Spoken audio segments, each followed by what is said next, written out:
talked to Pastor Johnson, Dr. Johnson, earlier when he first called me and told me that we were going to do about 10 to 15 minutes of motivational speech, and I don't know how to motivate anybody.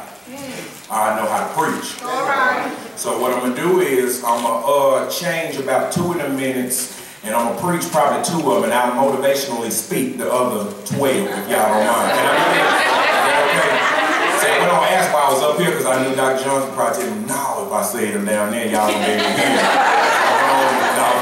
Anyway, look here. I was sitting back thinking, what in the world could I talk about to really motivate the young people of today? And the first thing that came to my mind was the word swag. All right. Don't you say that. Don't get started yet. I don't know what I'm talking about.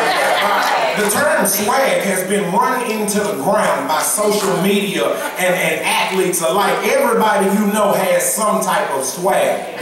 And so I was thinking the other day about the weight that this one word carries, and it's a tremendous weight this one word carries. But depending upon how they view your swag or judge your swag, you can easily become an outcast or the leader of the group. The problem with this word is, watch this, the word, neither the meaning, make you who you are. So if you give me just a few minutes, I promise you, just a few minutes, I'm going to show you a few things that society's swag can't cover when it really counts against you. One of the first things I thought about is swag is so much associated with how I dress and what I wear. In today's society, so much is put on how a person dresses, and they must dress a certain way. And if we don't abide by this dress code, we are looked down on. But tell me this, how many times has somebody got saved by the shirt you had on? 5:14 says it this way: we are a city set on a hill that cannot be hid. So this is the funny thing, whatever the city does, it's going to get seen. If you holy, it's going to get seen. If you unholy, it's going to get seen. Good or bad, it's going to get seen because you're a city that can't be hid. I wish somebody would give me you stay on pole. I ain't worried about it. I'm going to do what God told me to do. But the problem is, watch this, too many cities are falsifying their information. What do you mean, Gardner? I'm glad all y'all asked me. I'm going to explain it right now.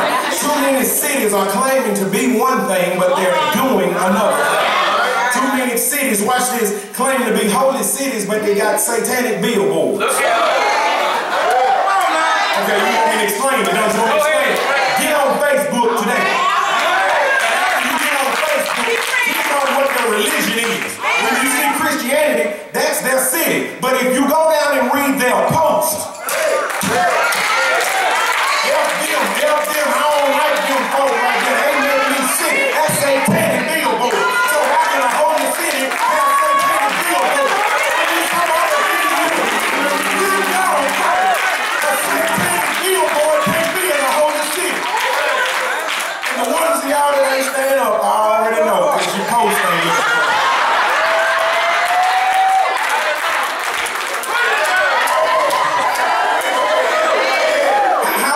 Say, if you have a religion that says I'm with Christ, but your conversation don't sound like it. And it's because we spend more time on Facebook than Facebook.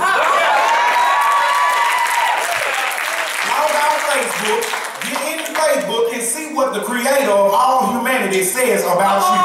It ain't gonna take long to tell you who you are. He reads in the first chapter of the first book of the Bible. He says you are created in his image.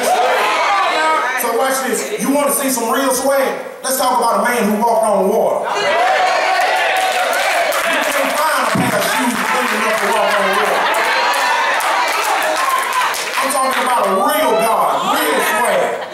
And so watch this. Anyway, the shirt or the clothes that I wear, the Bible tells me in Hebrews that everything lays naked before him anyway. So why am I trying to impress him with what I wear? He said Solomon in all his glory when his clothed as well as a flower that's here today and tossed in the furnace the next day. So you can't impress God with how you dress.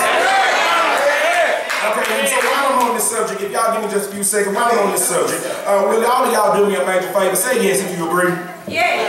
Yeah. Okay, y'all 3 people said yeah. Y'all 3 of y'all.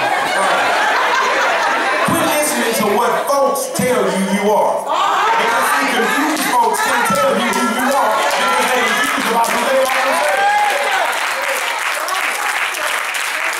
how in the world can someone who's in the dark about their own self tell you what's best for your life? They can't. I ain't even gonna give you a chance to try to think about it. They can't. The last point I'm gonna get out of your way, swag is not in the way I talk. Some of you right in here know that you were participating in conversations that God didn't give you the authority to know. The crazy thing about us is just because God gave us ability, we think that automatically means I have authority. But that's two different things. Watch this. Because I have the ability to do something don't mean God gave me the authority to do something. Watch this. And I used to do it the wrong way. Because I had the ability to go drink beer, I thought I had authority to go drink beer. But I didn't have authority to do something like that because what I was doing was killing the own thing that God had created in me. I ain't got to give me this. I was delivered from it. I ain't no drinking no more. It's free, baby. I'm good now.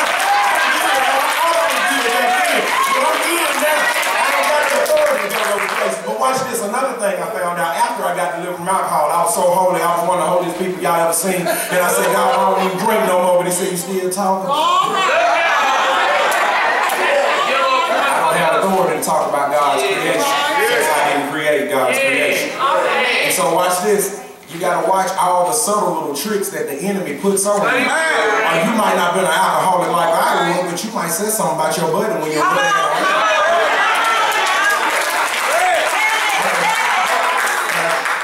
So watch this, we believe that just because we can do something that we should do it. And then what we do is after we do what we ain't supposed to do, we get out like the old elders and we fall on our knees and we have a little talk with Jesus. And we tell him all about our troubles. But guess what Jesus says? If you'd have listened to me in the first place, you wouldn't have had these little troubles. And you would have spent time telling me thank you for keeping me out of stuff instead of asking me, God, can you deliver me again? Y'all quiet.